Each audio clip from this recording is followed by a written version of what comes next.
May your choices reflect your hopes, not your fears. Let your choices reflect your hopes, not your fears. To me, that's a 9-word prayer, and it came from a single individual who literally changed the world by putting his own fears aside for the people of his country. Thank you, Nelson Mandela. Now you all have photos to bomb and diplomas to frame, heels to change out of. I don't know how you walk in them heels, Trinity. Neckties to hand to your next of kin. But I can't just tell you what desperate shape the universe is in and send you on your way, so I'm going to leave you with this instead. The world is weaning itself off Russian fuel. Electric cars are going mainstream across the globe. That hole we punched in the ozone layer is healing. Ukraine is still in there fighting for us all. Finland joined NATO. COVID is currently receding, and there are human beings who very quietly donate their bone marrow to strangers. And this, to me, signals that the United States of America may not be united, but we are not a finished product. My point is, anything is possible. The wheels are still in spin. Saints walk among us. And as Nelson Mandela so brilliantly demonstrated, it's better to be hopeful than fearful, if for no other reason than the fact that hope brings us one step closer to joy. And I leave you with this. You have been prayed for and paid for, not just tuition, but paid for through the sacrifices, through the daily aggressions, through the discriminations, the locked doors, the back doors, the barriers broken down, through the humiliations, working 2 and 3 jobs just trying to make ends meet and getting you a little money so you can have something to spend in college. Every family member from generations back who helped make this day possible, you owe them a rising. And your job is to come on up to the rising, to meet the rising of your life. I'm here to tell you that you actually do get to transform the world every day by your actions. Small steps lead to big accomplishments. And I'm here to tell you that your life isn't some big break like everybody thinks it is. They're waiting on the big break. It's actually about taking one significant life transforming step at a time. So you can pick a problem, literally any problem. The list is long because there's gun violence and economic inequality, and there's media bias, and the homeless need opportunity, and the addicted need treatment, and the dreamers need protection. The prison system needs to be reformed. The social safety net needs saving. Misogyny needs to stop. And the truth is, you cannot fix everything. But what you can do here and now is make a decisions, because life is about decisions. And the decision is that you will use your life in service. You will be in service to life, and you will speak up, you will show up, you will stand up, you will sit in, you will volunteer, you will vote, you will shout out, you will help, you will lend a hand, you will offer your talent and your kindness however you can, and you will radically transform whatever moment you're in, which leads to bigger moments. Because the truth is, success is, it's a process. You can ask anybody who's been successful. And so service is not just about when you're getting served. It's truly everything. You know, I started my talk show. I was just so happy to be on television.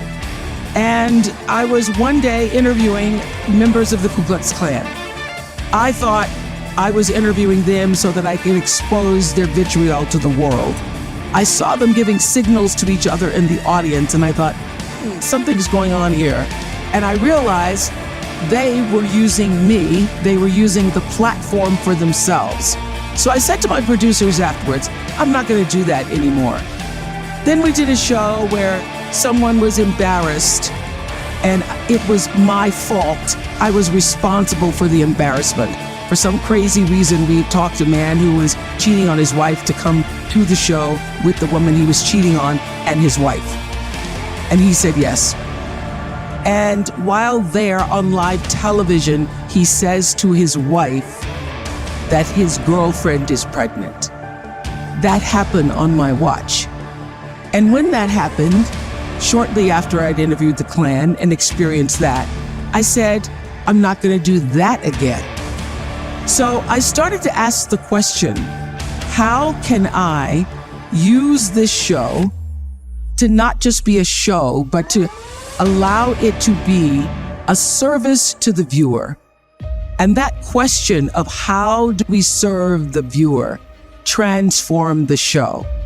And because we asked that question every single day from 1989 forward, with the intention of only doing what was in service to the people who were watching, it is why no matter where I go in the world, on any given day, somebody comes up to me and says, I watched your show. It changed my life. I've been watching since I was 5 years old until I went from DVR to VCRs to now streaming. People watched and were raised by that show. I did a good job of raising a lot of people, I must say. And that happened because of an intention to be of service. So I live in this space of radical love and gratitude. Truly, I feel the most beautiful life that you can imagine. I sit around trying to think of who could have a better life. And I will tell you, whatever you imagine my life to be like, I wonder what Oprah's doing right now. It's always 10 times better than whatever you think. It's true. And it's not because I have wealth, which is great. Money's fabulous. I love it. And I get a lot of attention, and that's also good sometimes. But it's because I had appreciation for the small steps, the seeds that were planted, the map and flow of my life that unfolded because I was paying attention. You have to pay attention to your life because it is speaking to you all the time. And the bumps in the road and the failures that pointed me in a new direction and led me to a path made clear. That is what I'm wishing for you today, your own path made clear. And I know that there is a lot of anxiety, a lot about what the future holds and how much money you're going to make. But your anxiety does not contribute one iota to your progress, I'm here to tell you. It does the opposite. Look at how many times you worried and you were upset and you didn't think you were going to make it through the block. I got that text a couple months ago. And here you are today. You made it. And I'm here to tell you that you're going to be more than okay. So take a deep breath with me right now and repeat this. Everything is always working out for me. I want to hear it. Everything is always working out for me. That's my mantra. Make it yours. Everything is always working out for me because it is, and it has, and it will continue to be as you forge and discover your own path.